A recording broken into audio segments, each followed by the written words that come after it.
Salutations! I've been feeling for a while that a lot of tutorials getting into color theory or light and shadow logic don't really do those topics justice in my experience, especially as they keep them as separate topics when they're very much intertwined if you ask me. Whether you're a beginner or looking to refresh your memory, hopefully it's helpful to bring all the basics up first. I don't want to waste your time on things other tutorials have already talked to death already though, so if you feel you already quite thoroughly know the basics, timestamps will be in the description, although it might be a good idea to refresh your memory. I don't think I missed anything vital, at least I sincerely hope I did not, because I spent like 3 days just researching and picking my own brain and taking notes. This video is packed with information, so you might want to take notes or draw along. So, basic color terminology. Hue, also called color or tone, this is essentially just the color of a color. You know, what makes it red or blue or yellow. It's pretty simple, but kind of tough to explain. Saturation, also called chroma, this is the strength or intensity of a color. It's what makes it vivid, or what is an antonym for vivid? Dull. Value, also called tint, at least by painters. This is how light or dark a color is. Value is quite important for readability in your overall composition, and as long as your values are right, your hue and saturation can be all over the place, and it'll still look fine. Colored language. Individual colors give off their own meanings and feelings, different depending on the culture, the context they're applied in, and even the individual viewing them. In general, the color wheel tends to be split into warm and cool colors. Warm colors tend to evoke feelings like excitement, passion, and danger, but also safety and, well, warmth. Cool colors tend to evoke feelings like serenity and mystery, as well as coldness, of course. The meanings that I provide here are just a general idea, not a solid formula, because as I said, it differs depending on the individual what meaning a color might have. So, generally, red, passion, anger, the color of blood, fruit, fire, roses. Red represents danger in most Western cultures and good fortune in some Eastern ones. Red is overpowering, intense, often still so in other shades like crimson. Orange, similar to red, orange tends to signify danger, but also warmth and energy, the color of autumn leaves, citrus, and sunsets. Yellow, sunny, enthusiastic, and cheerful, usually the brightest color, the color of sunflowers, butter, sunshine, and lemons, but often used on warning signs as it's very attention-grabbing and can also invoke danger and anxiety. Green, associated with life, growth, healing, and stability, as well as envy, greed, and luck. It's the color of forests, and moss, and lagoons, and overgrown buildings reclaimed by nature. That's really descriptive. I don't know why I wrote that. But also somewhat associated with toxicity, poison, radiation, depending on the application. Blue is a very universally appealing color that doesn't clash with any other color, generally. Tends to be associated with serenity, calm, trust, sometimes sadness and gloom, the color of the sky, the deep sea, and fog. Purple. Mystery, fantasy, dignity, wisdom, even luxury and royalty. Generally the darkest color, but can also come in light and soft shades like lilac, which gives off femininity and sweetness, much like pink does. The value and saturation of a color can also change the feeling it communicates. Generally, dark colors are moodier, more intimidating, more mysterious, and light colors feel softer, sweeter, almost kinder. Desaturated colors tend to be peaceful, pleasant, relaxed, natural, refined, or sometimes gloomy, sad, depressing, while saturated colors crank all the language of a color up to 11. Types of color schemes. This is something that's covered in pretty much every tutorial, but I have some things to say about it. Let's get the terminology out of the way. Complementary colors are directly across from each other on the color wheel, such as red and green, blue and orange, yellow and purple. Analogous colors are colors adjacent or near to each other on the color wheel, like blue and purple, or orange, yellow, and lime green. Triadic colors are colors equal distance apart on the color wheel, forming an equilateral triangle. I just pronounced that first try. Such as red, yellow, and blue. When using this color scheme, it's generally a good idea to stick with the 60-40-10 rule so as to not visually overwhelm the viewer. A monochrome color scheme is just a color scheme using varying shades of only one color. Now, these are not the only ways you were allowed to ever apply color. I thought that was the case. I thought these were rules for using color, and it set me back a lot. But they're only types of color schemes, not exactly rules. You can combine an analogous color scheme with a complementary color scheme, also called split complementary. And unless it's a monochrome palette, rather than strictly sticking to your color scheme and using only those colors, you can instead unify your color palette under that scheme. Painters do this by mixing a little bit of their unifying color, or colors, with their other paints on the palette, or doing a wash of color on top, and digital artists can do something similar through blending, layer blending modes on low opacity, messing with color balance settings, etc. You should of course try to refine your sense of color, but that will come with time and habit. I also have some advice for improving your sense of color and your color picking, but I would rather get the basics out of the way first. I struggled a lot with color when I first started digital art because I almost never applied color on my drawings before. Don't get stuck on rules if it's not your thing, but it's also cool to try to stick strictly with the color palette if you want to. A lot of people will tell you to limit your palette, and that advice limited me. It is, of course, good advice. I mean, you don't want to be throwing every color ever onto your canvas, but I also feel like it doesn't really make sense to me. It confused me to no end because I thought that it was saying you're only allowed to use a few colors total. Like, the entire piece can be like 3 colors, and you have to limit yourself to just those colors, and you're not allowed to have any variations or, you know, it didn't make any sense. But I think what it means is to limit the amount of hues that you use, which I don't entirely agree with, but mostly. It's really up to you how much color you use. Color relativity and contrast. Color relativity dictates how we view a color's value, saturation, and warmth or hue based on the colors surrounding it. It's commonly used in optical illusions and is how we got the blue, black, or white gold dress illusion, and why people say gray or desaturated colors are chameleon colors. For example, in this drawing you can see light blues in her hair, but it's actually just a very desaturated pink. Pushed towards blue, but still very much pink.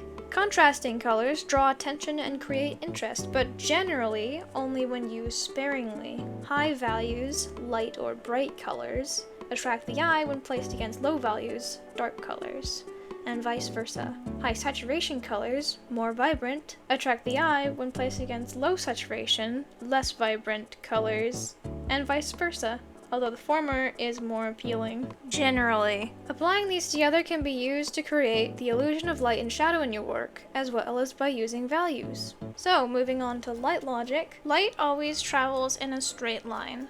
The shadows are created directly in response to what angle the light is shining on a given object. Light will be placed on the areas of an object facing the light source. Shadow is placed on the areas where light has a harder time reaching. However, and this is crucial, light does still gather in shadows, otherwise they would be pitch black. This is what causes the color of shadows, but I'll get into that in a moment.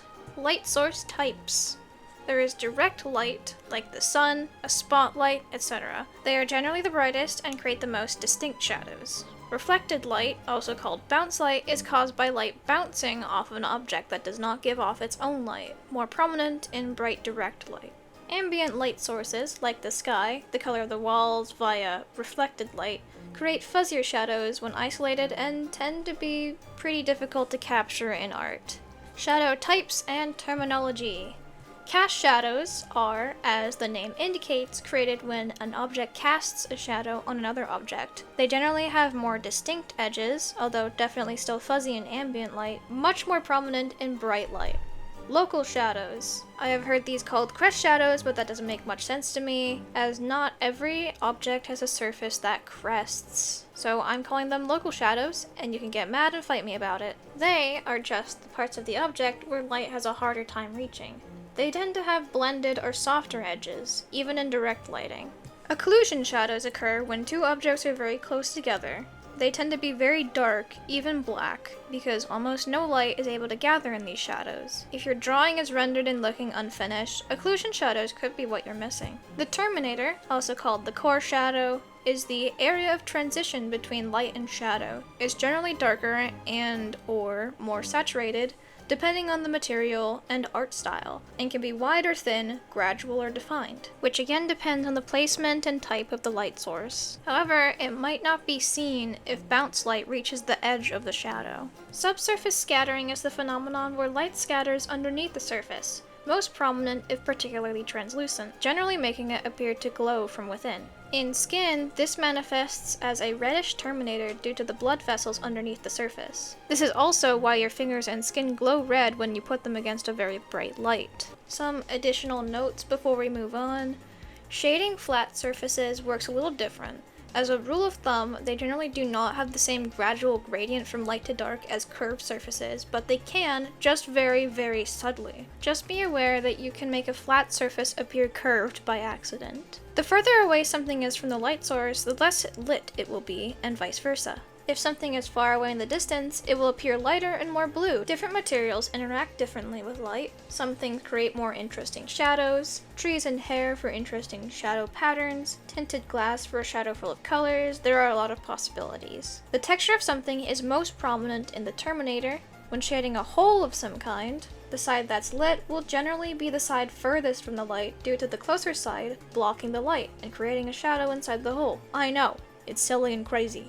Finding the right balance between high contrast and low contrast between your light and shadow areas is good, but isn't world-ending if you struggle with that. Just make sure that the values read well. So, now that you know all the important foundational stuff, here's all the things that I wish tutorials would get into more. 1. Color is affected by a lot of factors. Usually, when you think of the color of something, you first think of what the local color is. For example, the local color of an apple is red, and the local color of grass is green. However, color is dependent not only on that, but heavily also on the color of the light source or sources, objects around it, and the level of reflectiveness. Your unifying color might be the color of your light source. For example, outdoors at sunset or sunrise, a good unifying color would be reddish orange. It's important to note that not every drawing needs a unifying color, nor any rules to begin with, but it's still something that you can keep in mind. So, what color are shadows? Some people will say they're tinted blue or purple, some will say they're the local color, just darker and more saturated. Almost everybody says never to use black or gray. Technically, all of this advice works in practice, but it doesn't get down to the why, so you can't really use shadow colors to your advantage. As mentioned before, colors are very dependent on the environment. In order to decide what color your shadows are, you have to first decide the color of the light source or light sources. The most common colors used are an orange, gold, or yellow direct light source, and a blue ambient light source, but not arbitrarily or just because it looks good. The sun and sky are those colors. Even if you're like me and put all your skill points into character drawing and can barely draw a decent environment or a background, this is often the most common fallback for light colors. Notice how they affect the colors of everything, including the shadows, because again, light still gathers in the shadows, or they would simply be pitch black. Another thing that mystified me for a long time was hue shifting, where something is depicted in many different colors, but can still give the impression of the local color. A lot of it is really vibes and some trial and error in my experience, but I like to manually add a few analogous colors in places I feel need a bit of spice, and sometimes, even if it doesn't make sense, I throw in some complementary colors as well. Keep in mind how color mixing works if you do this. Complementary colors blending will desaturate each other and make something closer to gray, which isn't inherently good or bad, just something to keep in mind. You can also use a few digital shortcuts like color jitter brushes and gradient mapping. If I feel like the drawing is lacking in hue variation, I like to merge all visible layers onto a new layer, go absolutely ham with gradient mapping, and lower the opacity. And sometimes mess with the layer blending modes as well. How do you improve your sense of color as well as overall color composition? I have quite a few methods. 1, I have a list of artists that I really admire, and I still regularly study how they apply color, among other things. For example, Mika Picasso uses saturated, bright, contrasting colors, but, and this is very unusual, not at the focal point. Her focal point is a resting place for your eyes, generally the face, which is a very common focal point as the eyes are drawn to faces, but normally that's used to draw attention, not as a resting point. It's very interesting. I don't sound interested. It's very interesting. This is not me encouraging you to study off of her and use her methods specifically unless you want to. Kind of made my art look like a saturated mess for a while trying to emulate. but by pushing myself so far out of my comfort zone, I improved pretty rapidly, even if I left a trail of failure in my wake. I figure it was that aggressive push that made me fall so deeply in love/hate with color theory and light logic, so step out of your comfort zone. Don't fear failure. Kinda sucks in the moment, but the road to success is paved with failure. I think that's how that saying goes. 2. Learning to spot true colors. I'm no still life painter, but I try to notice how even mundane objects have so many shifts in color. I spent a long time trying to train my eyes to figure out what color something really is, not local color, but the colors you would put on a canvas if you were to paint it, and it's improved my color sense a lot. People will often tell you not to color pick from a reference as it will set you back in developing your sense of color, but color picking has helped me to check what colors were in a picture and whether I was right about the true color of what I was seeing, just not to use that picked color in what I'm drawing. 3. Color studies, especially value studies. These are incredibly helpful for improvement. Trying to accurately paint a real thing or photo can help immensely in all departments, but it can also help to teach you how to use relative colors and values to your advantage. You can also do a study off of an artist that you admire, but keep in mind that might be heavily stylizing their colors.